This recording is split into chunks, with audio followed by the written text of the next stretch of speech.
Hey everyone, welcome to Know Your Gear QA number 141, episode 141. And I hope you guys had a good week. We're going to start the show just with an acknowledgement. Some of you guys are already talking about it. Unfortunately, a lot of us just found out about Neil Peart, that he has passed away. Unfortunately, he was battling brain cancer, I guess, for the last 3 years. And we know that's always it's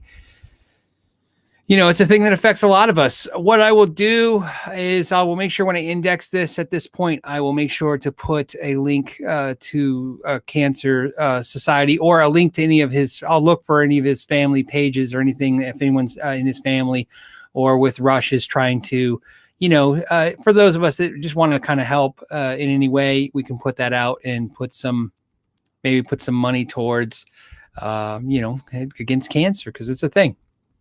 Unfortunately, that almost everybody watching this knows either dealt with or knows somebody who has dealt with it in some regard. And he was obviously not only a great drummer, but he was the drummer's drummer. He was the drummer that most of the non-drummers knew was a great drummer. That to me is the biggest claim to fame I think you can have in any industry, any artistic form, is that when people who don't even know what your artistic form is know that you're regarded as one of the best. How impressive is that? That, like I said, someone who doesn't even know much about drummers knows Neil Peart is literally one of the greatest drummers ever, and he'll be missed. And so I thought we'd deal with that. On that note, I think we're going to start this show. Couple things to note. If you're new to this live broadcast and you want to know, I index the video right after it's live. So all of the things we talk about will be indexed down below in the comments section. You can go ahead and click right to any subject matter. Also, if you want to listen to this hour and 20 minute on average live podcast, you can listen to it as a podcast on iTunes or whatever your preferred source of podcast streaming is, where we upload it. And you can listen to it that way too, because it's us every week as a guitar community. I talk about or answer questions or talk about the subjects you guys want to talk about. It's a great way to find out what's going on in the community and what's going on out there. So there you go. On a secondary note, I had an issue with a super chat, a viewer, and the viewer was Steve, and Steve did a super chat. For some reason, it didn't come through. I didn't see it. And I want to make sure, a lot of times what I told you guys before, the super chats, they pin into a box where I can keep them, and I can always find them if I do miss one. So always don't feel free if you did a super chat and I missed it. Please feel free to email me and let me know. I literally can't get to every email, but I always try to catch those and answer them. And in his case, what I did is he said, I have a question. He's got a 72 Epiphone ET270. It's his very first guitar he ever had. That he screwed around within the 80s to try and make it a super Strat style, which he said didn't work. I want to restore it, but I am having difficulty finding vintage parts. Do you have any recommendations for me? And what I'm going to recommend is, and I didn't research the question this week because I didn't want to take his question and be any different than I would do for any questions where I get them live right now. What I'm doing right now is I'm pulling up the guitar and looking at one because I want to look at the components, and I'll share with you guys in a second as soon as I see what it is. And so you guys can see, let me go back to it. I'm going to share with you guys the screen share. Give me a second. Screen share. It's kind of cool. We can do this. It is, here you go. For some reason, let me try this again. Screen share. Oh, there it is. Okay, here you go. All right, this is the guitar. I found one right here, as you can see, and this is an oddball guitar. And to answer your question, Steve, here's a used one for $6.99. If it's sentimental to you, it's your first guitar, you feel connected to it, you want to restore it, what I would highly recommend is you will make yourself crazy trying to find these parts in the aftermarket. You'll be traveling stores, you'll be doing everything. What I highly recommend is try to find one. I found this one in a second. It's $700. Of course, that's a lot of money. but you may necessarily have to find that one. There might be others. Look at Guitar Center to see, but definitely just find one and cannibalize it. And then what might happen is take the parts you want. See, here's one I already found that it's $395. So here you go. So this is my answer. I've done this before. I've restored guitars for customers. Let me go ahead and stop this screen share. And I'm back. Every time I have found that chasing the parts is a hard thing to do. And what I would do is definitely just buy a used version of your guitar and transfer what you want from that guitar over to your guitar. That's going to be the fastest, easiest way to do it. I promise you, the investment won't make sense financially. This is definitely an emotional build. Okay. So in other words, there's no way that buying this is going to make sense. But what I will tell you is you'll just be finding like parts and doing twice the work anyways. So that's my recommendation. Although, like I said, what's nice about having a community of guitar players is some of you guys can type in some recommendations as well. So if you have stuff for Steve, throw it in there. If you've experienced the same guitar or things like it, go ahead. So, let's see. What else do we got? Mitchell did a super chat for no reason. It just says super chat. So, all right. Thank you for that, Mitchell.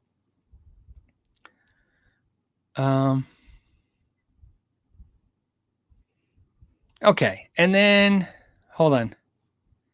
Here's another super chat. Let me highlight it. Oh, it's Mitchell again. Okay, here we go, Mitchell.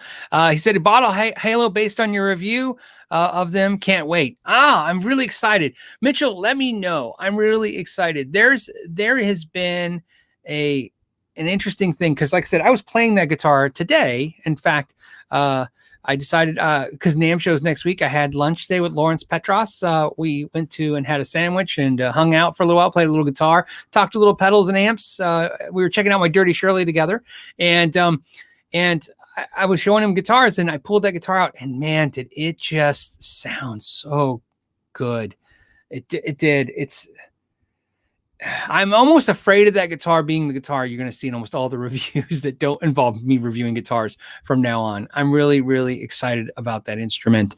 And of course, I'm a gear channel, and part of the issue, part of the cool part of being having a gear channel is you get to check out a lot of gear. Part of the problem with having a gear channel is it's hard to stick to a piece of gear because there's always another piece of gear to show you guys or talk about. And so, but there are very few times, and this is one of them with the Halo guitar, where I had so much involved in what I did with it that it just really feels right every time I play it. It's a really good guitar. So there you go. And then I have some super chats pending. Let me not answer them real quick, guys, because I want to answer a non-super chat. Remember, guys, if you guys want a question, just start with the question marks first. Like this question right here. It says, Phil, any Super Strat upgrade parts that are a must-have? Super Strat upgrade parts that are must-have. Well, I'm assuming let's take a scenario that I can actually work with. Let's say you want a Super Strat out, a Mexican Standard Stratocaster or a Player Strat. The first thing I would do to make a Super Strat is upgrade that bridge. A Super Strat to me is a Strat that has the high performance bridge. So in other words, using like a Godot bridge or a Vega Trim bridge, which was a fantastic bridge, Babbitts. I never say the right Babbitts. I can say it right when I read it, but when I can't remember. I think it's a C at the end, right? But upgrade the bridge. Super Strat, of course, always has higher output pickups, or at least a lot of us assume it has high end pickups. So upgrade those pickups, and then upgrade the tuning keys, and then make sure it has a nice nut, either made of bone or Graphtec. That's what I would think of as a Super Strat. Now, some players are going to think of Super Strats as being Floyd Rose Strats, especially like Charvel Super Strat stuff. To me, a Super Strat, like a Sur, is a Super Strat. A Super Strat is anytime you take a standard Stratocaster form and you make it play really nice and sound, more high end, or you try to put more high output pickups. So those are some suggestions I have. Steve Long did a Super Chat, just said thanks. Thank you, Steve. I appreciate that. Hold on one second. What's weird about the super chats is it's like on my screen, if I don't answer them in time, they go away, but they're in my my archive. So I'm going to pull one from the archive while you look at Steve's super chat. Let's see. JDigi, I'm going to say Jadigi says, any tips for putting a 3-bolt telly neck? Oh, for putting it on. I think it's pretty straightforward, but any pro tips? Neck from Warmoth Guitars, a 72 issue. No, there's no real issues there. When I put on a neck period, there's always a way I like to do it. First, I install the neck onto the guitar. Now, there's a couple ways. And the reason why I try to do this is I'm going to tell you the ways I know and the ways I prefer. The ways I know is you can install the neck, tighten the screws, put the strings on. I tighten up the strings, tune it up. Then I check the bolts and tighten them again, make sure they're fine. And then I set the action and intonation, all that stuff. And then then I find out then if it needs a shim. Now I'm assuming if it's a 3-bolt, it has a micro tilt, but a lot of luthiers and repair guys like to take and put on the neck, not tighten the screws all the way. So you just leave them just taut, but not tight, super tight, right? So that you can actually feel the neck, not move, but you get the idea. Just give it just a little teeny bit. We're talking about the little miss. Put the strings on and tighten the strings up to tune. And then while the strings are pulling down, pulling the neck against the body, then they tighten the neck. And they think that that more down pressure plus, down pressure in the body helps transfer more vibrations. I'm not that fanatical about it, but I understand, and there's no harm in doing it that way. So I'm just telling you the 2 ways I do it. So I do the one, tighten, string, tighten again. But again, you can do the thing where you almost tighten it, string it, and then tighten it. Either way, it's fine. You don't have to overthink this. Keep this in mind. If you ever been to the Fender factory and watch them assemble the guitars, let's just say there's not a lot of finesse in how it's done. It's kind of just put together. It's what's great about it. It's an assembled instrument for sure. And there's some good things about that. That it's easy and it's fast and it works good. Okay, what else? We need another. Here we go. Here's one. This one is Shut Up, Let's Talk. It's good to see Shut Up, Let's Talk again. It says, what's a better value these days? Okay. A good guitar or a good setup on an affordable guitar? Well, the good value is a good setup, which is not necessarily, I'm saying you have to take it to a tech for a good setup. You can do a good setup. Anybody can. Of course, if you have a tech that does work that you like, you could always do that too. But I think a setup usually makes a difference in a guitar. What I feel, I like this. I wish I came up with this saying. I didn't. But I like to call inexpensive guitars now fast guitars. I heard this from Marcus at Framus Warwick, and he said it, and he's the guy who runs the Framus Warwick factory, and especially the Masterbuilt shop at them. So he does all these high-end guitars, and he said once he was calling the inexpensive guitars fast guitars, and his statement, which I love, was inexpensive guitars are made very quickly. So not all details can be addressed, and not all details are addressed because the purpose of the guitar is to put it very quickly. And in that analogy, it'd be like going to a fast food restaurant and getting a hamburger. They make you a hamburger. It tastes fine. But if you look at it, the bun wasn't centered exactly on the patty. You know what I mean? They didn't do presentation. But when you go to a nice restaurant and you buy a nice meal and they take time to put a presentation on the plate, that's the way he was explaining the difference in the factories of a high-end and an affordable factory and a high-end factory. And I said, I love that. It's not cheap gear versus expensive gear or crappy gear versus good gear. It's literally exactly right. What do you expect? If you buy a $200 guitar, it's going to be put together very quickly, as quickly as they possibly can to hit that price point. And although there could be sometimes cheaper components in that cheap guitar or a less expensive guitar, a lot of times it's the attention to detail that's missing. So to answer your question, I think you can take an inexpensive guitar and make it pretty amazing and not even have to buy parts, just putting some time in and love into a guitar. I found that if the nut is cut right, the frets feel right, they're leveled correctly, everything plays right, that's more important than, let's say, nice pickups and a nice bridge, for sure, in my experience. So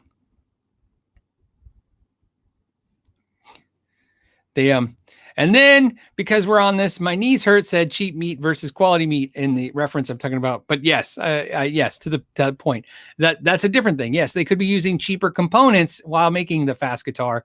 But again, the biggest issue is how can you make an inexpensive guitar play better by putting some time in it? Absolutely. Absolutely.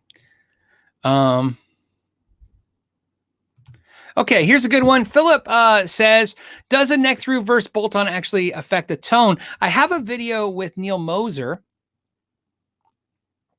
Excuse me while I take a drink of water. And I did this video. He let me in his shop and I filmed him, and I will put a link to that video. Neil Moser, if you guys don't know, he was a designer, of course, at BC Rich. And BC Rich was, of course, one of the most iconic neck through guitars manufacturers at all time. And of course, depends on who you talk to, one of the originators, if not one of the early founders of the neck through system for guitars. You know, some say Grover Jackson. You know, that stuff can make you nuts when you talk to the real parties that were there. But what I will tell you is his statement in that video was that he believes out of the set neck, the bolt-on, and the neck through, he felt that the bolt-on had more sustain or played better. I think I'm doing off memory. I mean, obviously I was there filming it, but I'll put a link so you can see his words. Obviously he's a master luthier, experienced builder. And it's always nice to see what those builders say. What's funny about this, Philip, is for every builder that says bolt-on is better than neck through, you'll find a builder that says the opposite. But so it's not about which one's exactly right. But what I will tell you is it's nice to hear their insight. In my personal opinion, I prefer bolt-on necks to everything. And for no other reason, just convenience of working on them. It's something I can work on. I like bolt-on necks the way some people like old cars that they can work on, right? Some people like an old pickup truck with a huge, hood that they can open up and have tons of room to get in there and work on the engine. And they don't want to work on these new cars where the engines are packed in there tight and there's all these computers and stuff on there. I feel the same way. I would rather work on an instrument that's easier for me to work on. I want to work on something that's easy to work on. And bolt-on is a much easier guitar for me to work on after the fact. So I tend to do it that way. Let's see. Hold on. Let's find another one.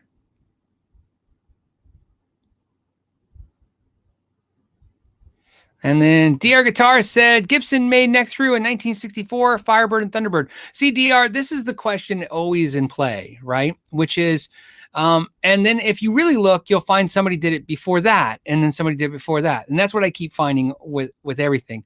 And what it's all about what you try to focus on. I focus on who popularized everything.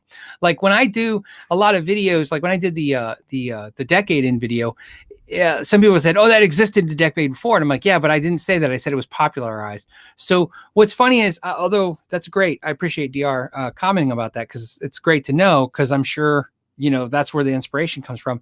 But in fact, think about this. There are designs and technology, but designs where companies design it and then it didn't work. And then a company revisits it and then they make it successful and take off. So I think the argument for BC Rich has always been they popularized it. In other words, they found a consumer for it. They you know what I mean?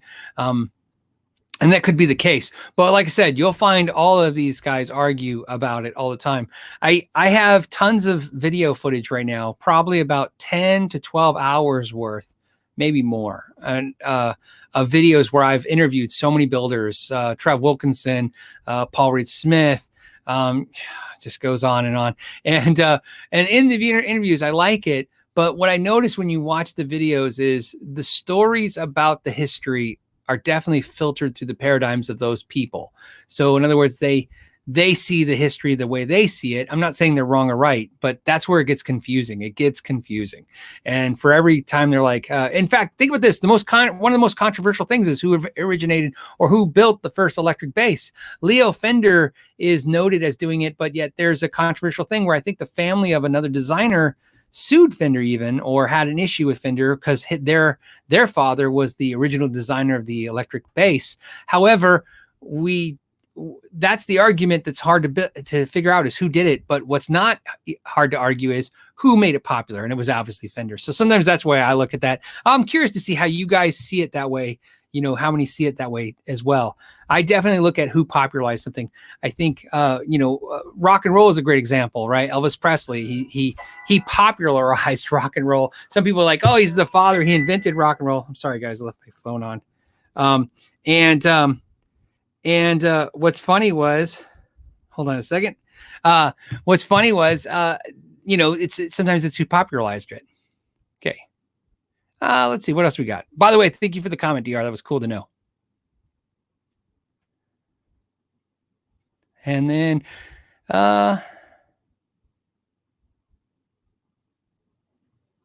okay, here's a good one. Adam says, is a hipshot hardtail bridge easy to install, or should I have a tech do it? I know, I'm sorry I keep drinking water, but okay. So, the answer is, here's what I don't know. I don't know what kind of guitar it is, and I don't know what you're installing it on. I don't find installing a hardtail bridge is, in fact, well, let me put it this way. Let me tell you what I can tell you for sure without any more information. In my experience, the easiest bridge to install on a guitar is a hardtail style bridge. It's easier to, it's easier than a Tune-o-matic. It's easier than a Floyd Rose. It's easier than a tremolo system. A hardtail bridge, especially like a hipshot hardtail bridge, those are one of the easiest bridges to install on any guitar, whether the guitar is brand new and you're building a guitar from scratch, or if you're modifying a guitar, as long as everything lines up. So my answer to you is, I can't tell you if you can do it or if you need a tech, because again, I'm missing like what your skill level, what experience you have, what kind of guitar it is. There's a lot of information, but what I can speak about is, what I will tell you is, if you're going to do it, there's no easier bridge to do it. So I would do some investigating on it and see what you can find. What's great about this is you're going to be able to find tons and tons of information of people probably installing that same bridge on your guitar and get a reference to that. Also, the other thing is, the hipshot guys are pretty good. They got a pretty good tech department. So you can probably ask some really good questions with them as well if you're having issues about your type of guitar, and they can give you some cool workarounds or experience with that particular guitar. But again, I would need your exact guitar to know if that's a thing. You know what I mean? If it could be done. Let's see. What else do we got?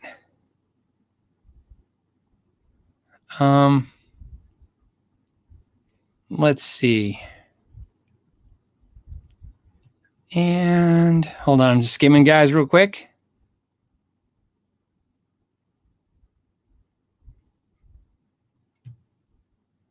Okay.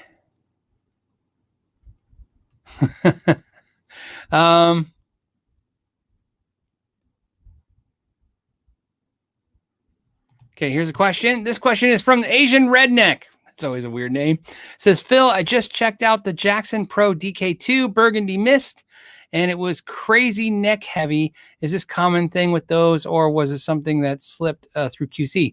I would imagine if it's crazy neck heavy, the body was super light, right? And so the fix on that would be super easy. You just need to know what the total weight of that guitar was, and then go look on other guitars or online and see if there's a guitar heavier than that. I don't know. I thought those guitars were probably alder bodies. They might be basswood. I didn't think they did that, but that's an Ibanez thing for sure for that style of guitar.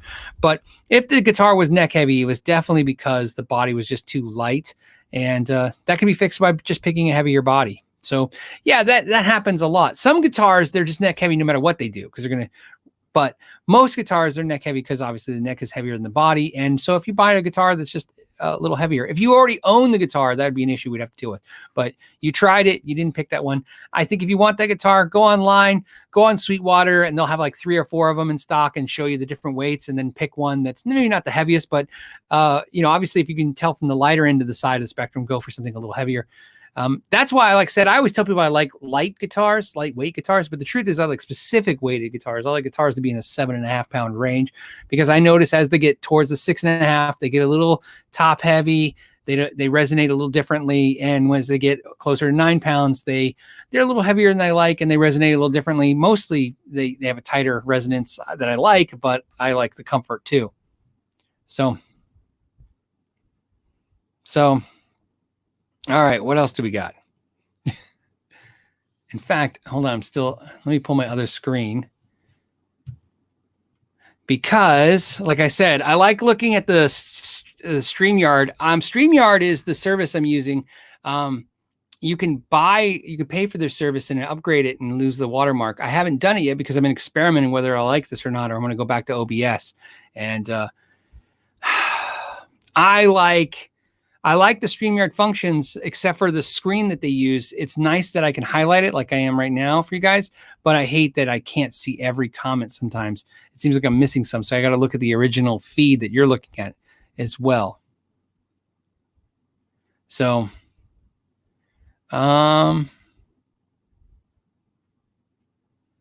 see, what else do we got? Anyone excited about the NAMM show? It's literally like just a few days away.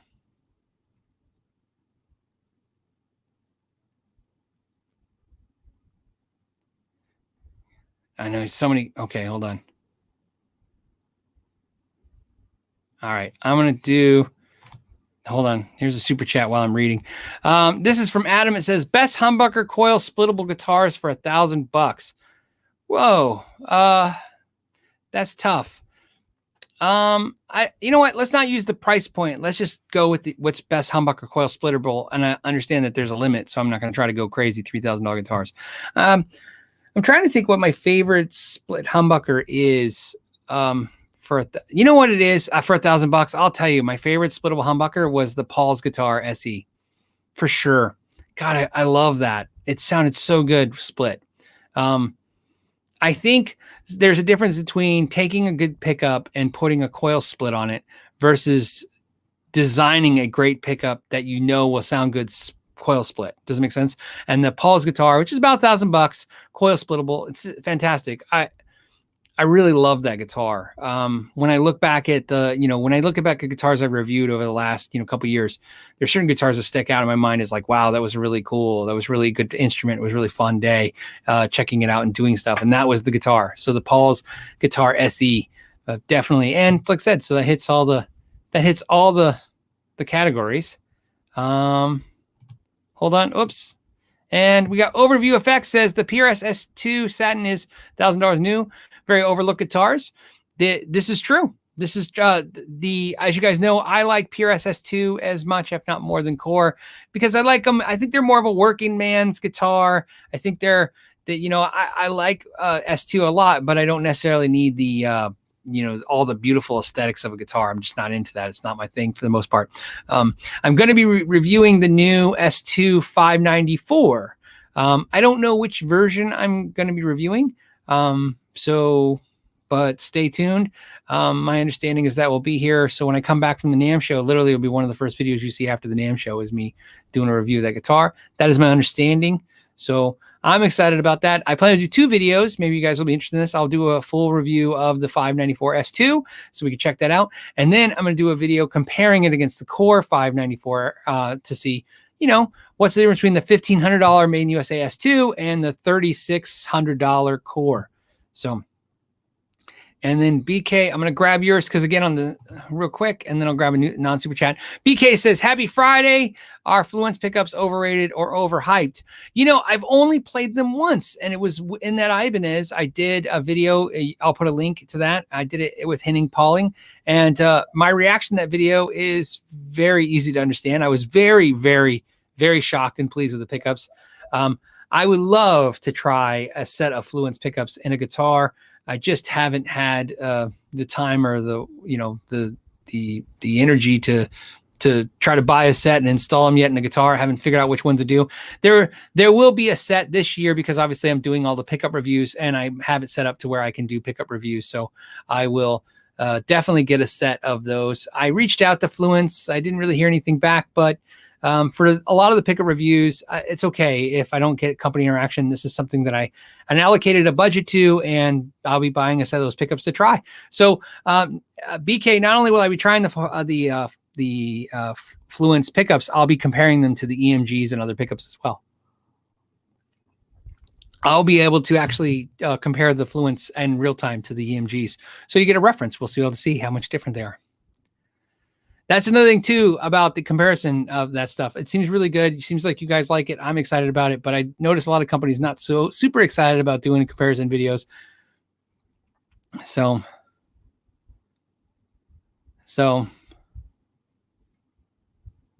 Okay, so what else do we got? We got, hold on a second. Let me grab.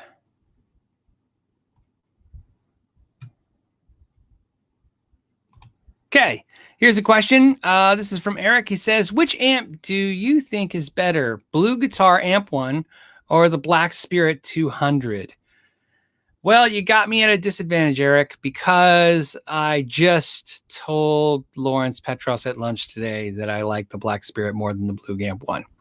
So I'm going to say that because I just said it off. Obviously, if I'm said it off the air, I should say it on the air. I really love the Blug Amp 1. It's a great amp. I like how light it is. I like how small it is. I think sticking it in a gig bag, I think you can't be beat. But I really, for some reason, keep going back to the Black Spirit 200.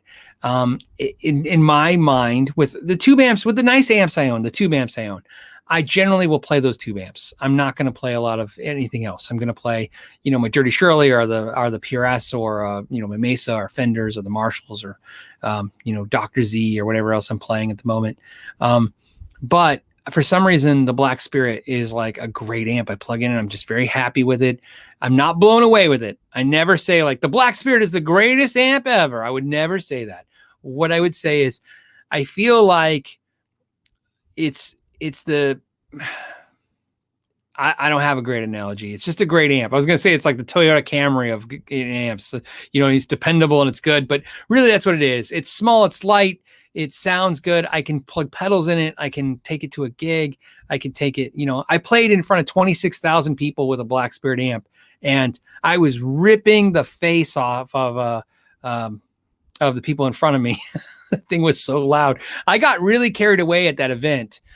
Towards the last 4 songs, we did 18 or 19 songs. It was 2 hours performance. And when I did it, towards the last 4 songs, I figured, when's the next time or last time? Actually, let's be very clear about this. This is the last time I'm ever going to play in front of 26,000 people, screaming people, in an arena. And I said, when am I going to ever do this again? And I'm like, never. So what I did was I cranked that sucker. And this is a true story. I'll share with you.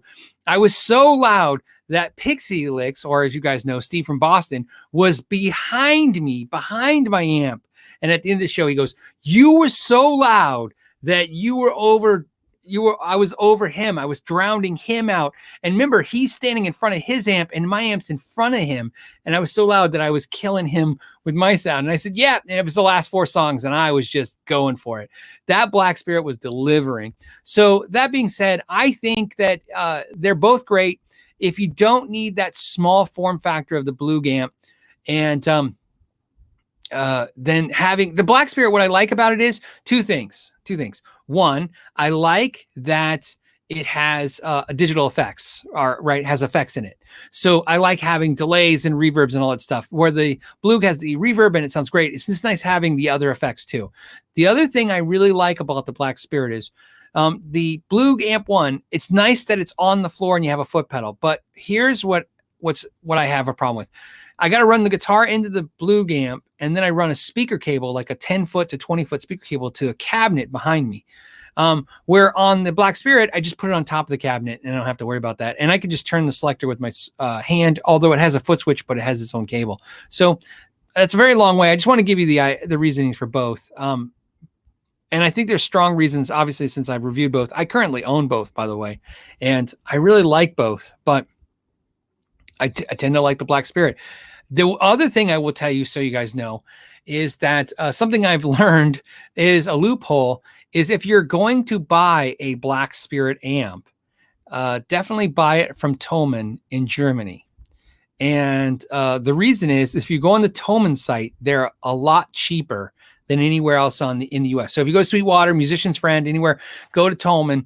And the reason is when I was on Thomann doing some research about Harley Benton guitars, I noticed that a lot of the made in China product, especially the amplifier market, are really cheap in Thomann, probably because there's no the tariffs. There's no tariffs. But for some reason, if you buy it from Thomann, because they're not, the way it works legally, you get to buy it for less. So what I'm telling you is you can buy a Black Spirit for 20% less with shipping if you buy it from Thomann. So do that. Now, if anyone's bought one from that and has even personal more experience than what I'm saying, let me know. But that's what I've observed from watching it, is that there's certain things you can buy from Tolman and get cheaper than you can here in the US. And hey, man, who doesn't want to save $200 on something? That's great. Okay, what else? Let's see. Hold on, let's see if I can go this way. And see, I can't highlight it. Let me see if I can find it. I'm trying to find Scarma Guitar Super Chat. I see it, but I can't highlight it. So unfortunately, Scarma Guitar, I'm gonna highlight it, but I'm gonna read it, but I can't highlight it because I can't see it on. I can't click on it.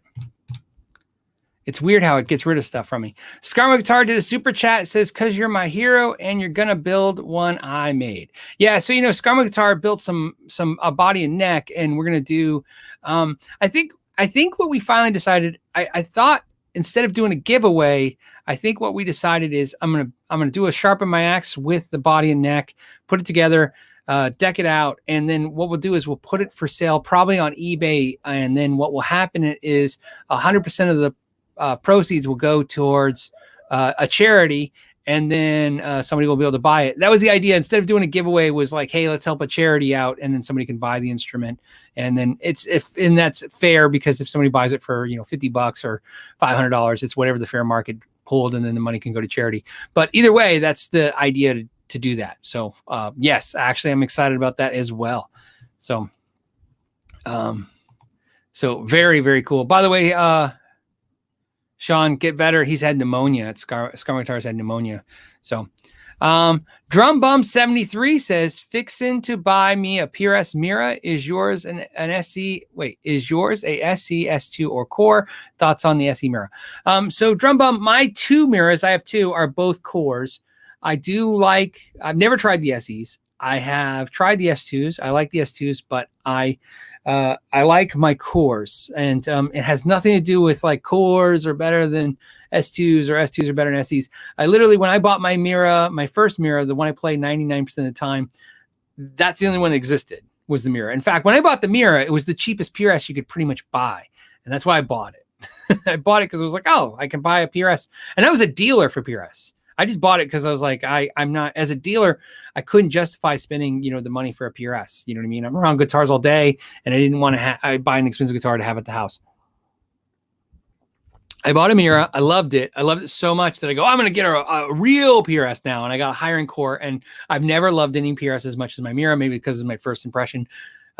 Sometimes they call it the handshake. It was my first handshake with Peart Has. In other words, handshake is when you put your hand on the neck and you play a guitar. Sometimes that first impression is you know what I mean? Nothing ever gets better than that.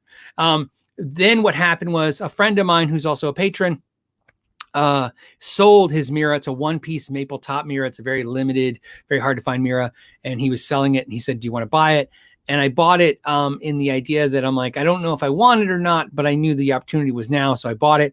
I really do like it. It's over in the rack right now. I don't play it very often, but I do feel more comfortable because I play the Mira so much that I'm afraid that obviously it's not going to last. You know what I mean? I mean, it's definitely going to need, I'm probably getting ready for my first refret on it. So I'm going to refret it.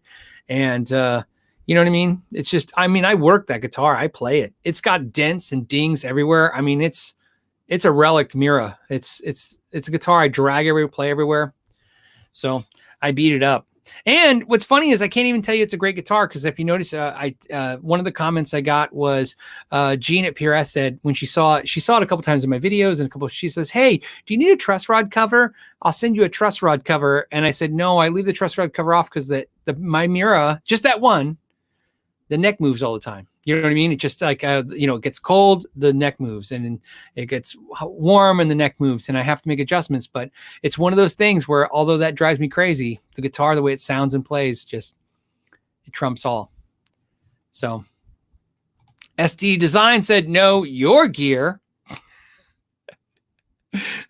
Ryan from 60 Cycle Hum said that once, and I think it ruined me forever. He's like, "Know your gear." I don't know why he said it like that. He was being smart aleck, but I laugh so hard that I can't say or think "know your gear" without hearing "know your gear." I don't know. Thank you, Ryan, for doing that to me. All right, let's do. That was easy. I did that just because I wanted to take a break for a second from answering a question. So.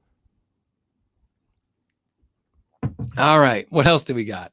And again, I'm not seeing any questions about the NAMM show, but I'm excited about the NAMM show. I will be there the entire time. So I will be at NAMM show. I will be in Anaheim Tuesday to Sunday. Woo! I'm gonna be in the gear. Let's see. Hold on. I'm trying to grab a question mark for. Oh, here's one. You know what, David? I'm answering your question because you got 6,000 question marks before your question, so hopefully it's a good one. It says, "Hey Phil, can you sharpen my axe?" Oh, I knew it was gonna be that. No, I'm just kidding. It says, "I have a Godin LGX SA, nice SD pickup, Seymour Duncan, but it needs some upkeep and maybe a parallel switch thing instead of the tapped." The Know Your Gear or the Sharpen My Axe mod videos are, I don't know what to say about that stuff. Like I said, I did a few last year. I didn't do as many as I hoped. Main problem was I had one video that got destroyed. What I mean by destroyed was the guitar that I finished, I shipped it out. And then when we were editing, I made a rookie mistake. It happens. I shipped the guitar out. And then when I was editing the video, something didn't come right out in the video. It didn't, the audio was wrong. There was editing issues. So I needed to fix it by filming again, but I didn't have a guitar to film again. So that one got canned. So long story short, I'm trying to get to the NAMM show, do the NAMM show, come back from the NAMM show, and then put some, focus on the Sharpen My Axe this year. And the way I've decided to do that is I gave up on sponsorship. It's just, it's stupid. So kind of like how I have the patrons sponsor the live show every week, which is great because it's what pays the bills to be here and do hangouts with you guys every week. What I did was I allocated an amount of patron funds last year to do Sharpen My Axe. That's what I decided to do. I thought for sure one of the two things would happen, right? One, I would find a sponsor, or two, I would save up the money and have enough to fund the videos. I was telling Lawrence that today at lunch today too. I've given up on a lot of the companies trying to interact. There's just, I love all the companies that interact with the channel. It makes it really possible. But what I do notice is as a whole is that a lot of you will watch a lot more content and watch a lot more of the videos I do if I do more videos that I think a lot of us are more interested in and less of what the companies are interested in having me do. So I'm going to fund more of the videos that way. So Sharpen My Axe will be done that way. And so one of the things I'm going to be announcing is a PDF downloadable sheet that explains what you're going to have to do if you want to do a Sharpen My Axe video. So to make my life easier. So there you go. So I don't know why it's not. So there you go, David. I'm just going to, tell you how it goes. How we're going to do the process. Okay, hold on a second. Hold on. You know what? I have some. Give me a second. Let's see if I can. All right. Okay, here's Mike. Mike says, "Help. What should I do to get crazy versatile tube setup? I have a Fender Super 60 with EVM 112. Love everything about it, but want more high gain in addition to what it offers." So you have a Fender Super 60 and you want more distortion? That's an easy thing. So I'm going to try to analyze this question, Mike, and hopefully help some viewers. Because a lot of times when I answer these questions, I'm just trying to hopefully talk about something that can help somebody else as well too. So what should I do to get crazy versatile tube setup? So in your that question, I think what you're saying is, how can I get your Super 60? And I'm assuming you're saying Super 60. There's two Fenders, right? There's a Supersonic 60. Is there a Fender Super 60? Before I go on a tirade, can I look that up? Hold on. I'm going to say there is probably a Fender Super 60. And okay, what I'm finding is the only Fender Super 60 is the Supersonic 60. Oh, wait, here's a Super 60. Let's see what it says. Yep, so there is a Super 60. See, and it's a tube combo. Okay, and I'm going to say it's from the 80s because it's got that I'm from the 80s look. Let's take a look. There you go. So this is the amp. I'm assuming, again, it could be Supersonic, but this is it. So it's a 60. It's a Super 60 tube combo amp from Fender. Sweet. Let me go back. Okay. So the question is, how do you get more gain out of that thing? I would put a pedal in front of it. You can use a boost pedal and push the amp. That's the first thing. You don't necessarily want to grab a tube screamer because tube screamers have an effect on the sound and you don't know if that's a sound. Boost pedals are a great way to get a tube amp to do more breakup. The Dirty Shirley I have has more gain than I need, but I like to run the gain halfway and then use a boost in front of it. So that's usually way to go. Let's see, hold on. And to answer your question, I know you got the EVM. So the EVM the EVM 12 is a great speaker, but I don't remember it breaking up a whole lot. So you might be able to get more breakup if you switch to a Celestion speaker, something that has a voice coil that's going to give it more distortion. So my first recommendation would be do a boost pedal, and then the second would be change out that speaker. And you're saying high gain. And high gain is something that I'm like, well, then I would at that point just go with a high gain pedal and use the amp as a clean platform. That's another idea as well. Let's see. So Eric says NAMM is for the elite. I like that saying. I don't know what that means. Eric the Red.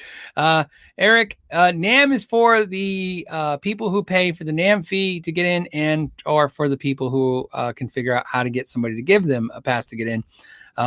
But it is a cool thing. If you haven't done and seen a NAMM show, I would recommend it. This will be my 16th, I think, NAMM show.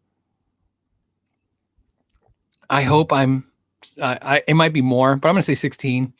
And I have to admit, at this point, the NAMM show, like anything that you've done for a long time, becomes more about seeing the people I know there and seeing the industry and seeing how it works and seeing some of the product than it is about exciting guitars. Because for me, it's like the guitars are just so hard. Everything's so hard to hear there and touch there and get a sense of it. So it gets a little tricky.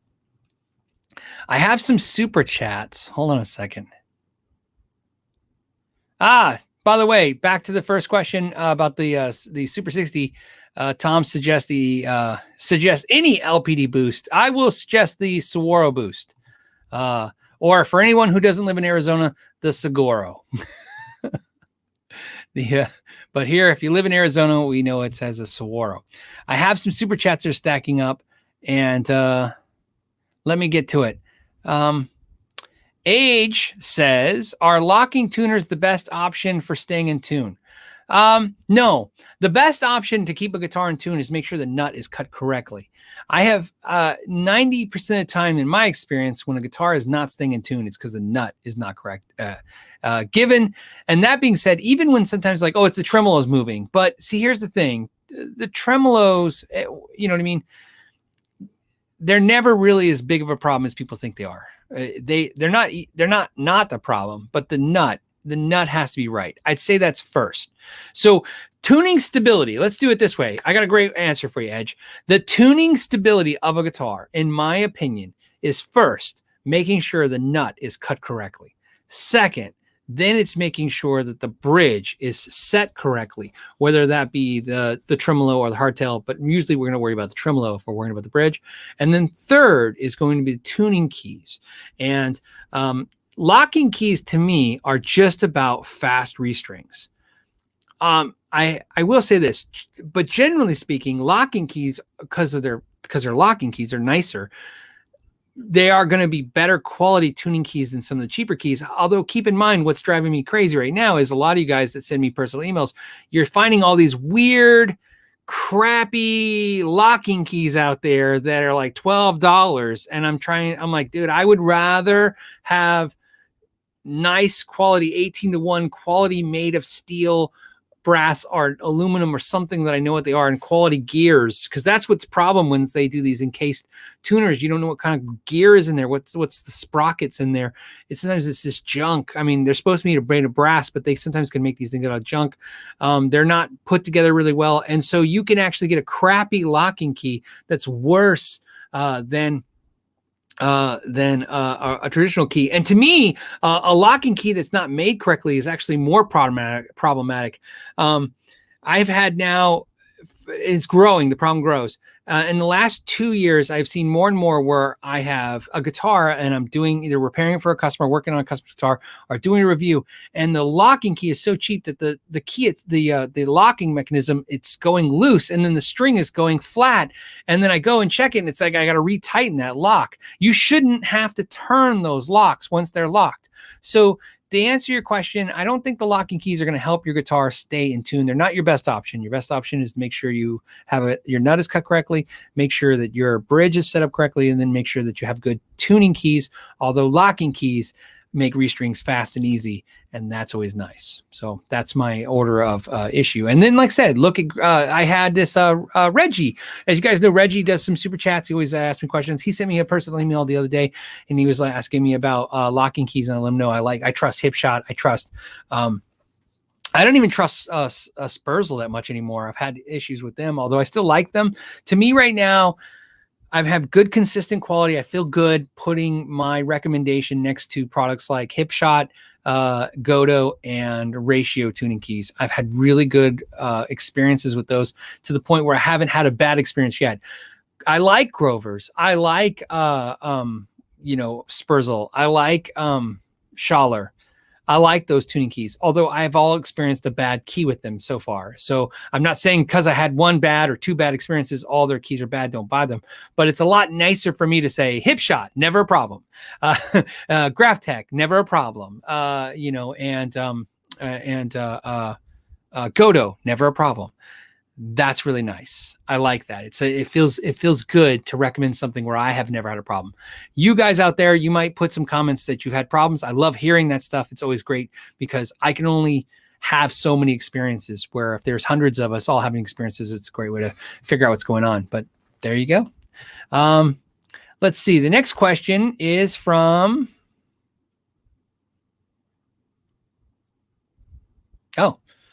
it's from Edge again. Oh, okay. So he just re-asked the question in a different way, but it's the same question. Jacob's got a question. It says, install the Highwood bridge on my 96 Tex-Mex Strat.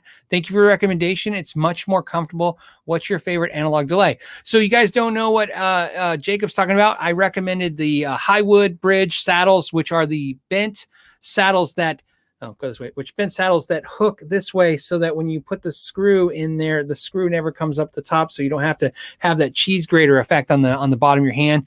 And so I'm glad it worked out for you. It was a good recommendation. Again, it was nice because I've had good experience with that product, so it's nice to recommend it. What's my favorite analog delay? I'm horrible at this because I should be saying, I feel like, actually, you know what? I feel like I should be like, it's the blah, blah, blah, this great, amazing analog delay pedal. But the reality is, my favorite delay pedals are this. Analog, I love the Taurus Acid Reflux. I still use it. It's on my board right behind me right now. Whatever. I can't point to it, but trust me, it's there. Acid Reflux by Taurus Pedals. I'll put a link to him. I've been using that pedal now since my channel started, and still using it. Great. I really like the Boss analog delay. As my chair creaks. What else? I have a delay that somebody sent me, but I don't want to recommend it yet until I checked it out. And so those are the two analog delays I like. I like the Boss one, and the Carbon Copy. And I use the Carbon Copy Light as well, but the Carbon Copy. So to me, Carbon Copy, Acid Reflux, and then the Boss, it's the purple analog delay. I really like those delays. There's fancy, great delays out there. I'm not a fancy delay guy. I'm a 3 knobs, set it and forget it kind of delay. I don't need to be programming delay for an hour. Although I appreciate the guys that can do that or want to do that. That is not how I play guitar. Delay to me is I've taken this from Joe Bonamassa. He said he likes a delay to be atmospheric. And I totally related to when he said that. Like, yes, I just want delay on. I leave it on whether I'm soloing or playing rhythm. You know, I like to be on and not have a problem with it. Okay. The next one is Fish Market Studio says, hey, Phil, what is your opinion on the Greg Bennett discontinued electric guitars, not acoustic? Will you make a video about them? I own a Torino TR2 SG. Love it. Thanks again for the content. No, I don't foresee myself doing a review of the Greg Bennett guitar. You know, not in particular, because I don't have access to any, and there's, you know, I don't have any reason to do it. Although thank you for the recommendation of the guitar. I mean, if I get the opportunity, I have been a dealer for Greg Bennett before, and I sold a lot of Greg Bennett guitars. Greg Bennett guitars are fantastic. They were made by Samick. It was their line. Greg Bennett, if you don't know, was a designer. He designed a lot of the Washburn guitars before working for Samick and doing the Greg Bennett line. Very, very accomplished, well-respected guitar designer. Obviously, Samick, like Cort, is 2 of the largest manufacturers, OEM, in other words, making products for the guitars. So, of course, they're great guitars. I think if you're looking for a good guitar and you want to spend short money, I think you can't find a great deal than like a Samick guitar, especially the old made in Korea ones and stuff. But even the new ones in Indonesia are very good. And I had heard the same thing. They're discontinuing the line of guitars, electric guitars.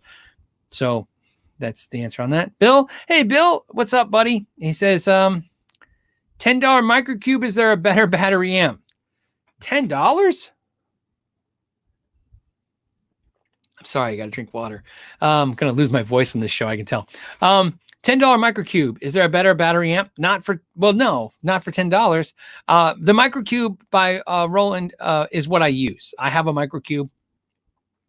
I really like the Fly by Blackstar. I do like it. I really liked the THR5. I know everybody likes the THR10, but I tried the THR5. I really wanted the amp to be really tiny. And I think the THR5, in my opinion, is slightly better than the Cube, and the THR10 was probably even better than that. So to answer your question, I like the THR5 by Yamaha more than I like the Microcube, but I really like the Microcube, especially for the price. For $99 new, and if you're getting it for $10, dude, it's a solid deal. It's great.